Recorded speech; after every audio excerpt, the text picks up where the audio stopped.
আমরা আছি এখন বারাণসীর রাস্তায়। এদিকে সোজা গেলে আপনারা পৌঁছে যাবেন দশাশ্বমেধ ঘাট। আর এই যে সোজা বাড়িটা দেখা যাচ্ছে, এটা হচ্ছে দশাশ্বমেধ লজ, কাশীর একটা ওল্ডেস্ট হোমস্টে। আর এই হচ্ছে বাবা বিশ্বনাথের গলি, মাথার উপরে আদি শঙ্করাচার্যের মূর্তি। আর এই দিকে সোজা গেলে আপনারা পৌঁছে যাবেন গদুলিয়া মোড়। আমরা এবার বিশ্বনাথের গলিতে ঢুকবো। এই গলি ধরে সোজা এগিয়ে গেলে আপনারা বাবা বিশ্বনাথের মন্দিরে গিয়ে পৌঁছবেন। আর মন্দিরের ডান হাতেই হচ্ছে মা অন্নপূর্ণার মন্দির।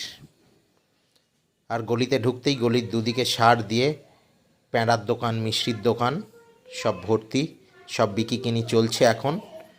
আর আমি রেকমেন্ড করবো এই যে কুঞ্জ সাহেবের দোকান, এইটা না, এই যে সেকেন্ড দোকানটা কুঞ্জ সাহেবের যে লাল সাইনবোর্ড দেওয়া, এই দোকানের প্যাঁড়া কিনতে। আমি চিরকাল এখান থেকেই প্যাঁড়া কিনে থাকি, এবছরেও প্যাঁড়া কিনেছি। এই হচ্ছে কাশীর আর একটা দ্রষ্টব্য, সেটা হচ্ছে কাঠের খেলনা।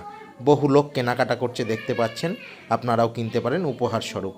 এই হচ্ছে কাঁচের চুড়ির দোকান। এখন যদি অধিকাংশ চুড়ির দোকানই বন্ধ, এটাও একটা উপহারের সামগ্রী কাশীর। আর এই হচ্ছে আমার অতি পরিচিত, চিরকাল এখান থেকেই রাবড়ি এবং লস্যি খাই, যে দোকানের স্বাদ অসাধারণ। রাবড়ি আর লস্যির স্বাদ অসাধারণ।